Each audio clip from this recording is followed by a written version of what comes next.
30 জন প্রার্থী প্রতিযোগিতা করে।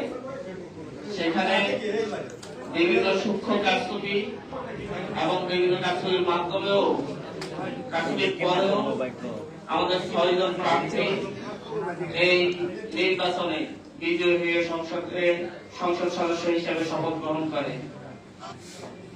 আমি আজকে অফিসিয়ালি জাতীয় নাগরিক পার্টি এনসিপির একজন সংসদ সদস্য হিসেবে আজকে অফিসিয়ালি প্রথম প্রেস ব্রিফিং এ উপস্থিত হয়েছি। সেই জায়গা থেকে এই রাজনীতির আমার নিজের কিছু অভিজ্ঞতা আমি প্রথমেই আপনাদের কাছে তুলে ধরতে চাই।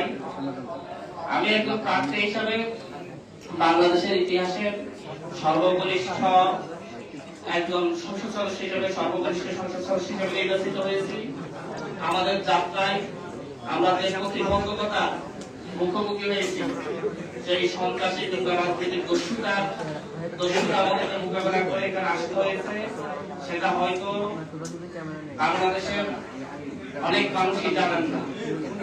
আমি বাংলাদেশের সেই প্রত্যন্ত অঞ্চল নোয়াখালীর হাতিয়ার দিক থেকে নির্বাচিত হয়ে এসেছি 6 আসন থেকে।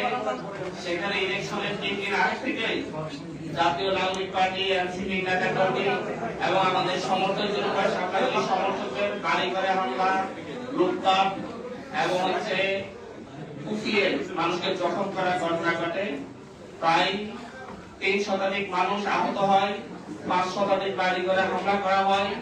এমনকি ভোটের দিন সকালবেলা ভোট কেন্দ্র পরিদর্শনে গিয়ে আমি নিজে হামলার শিকার হই।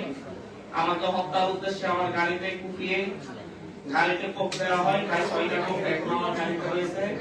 আমার ওয়াইফকে আঘাত করা হয়, বিভিন্ন স্থানে আমাদের নেতাকর্মীদেরকে আঘাত করা হয় এবং প্রচুর এজেন্ট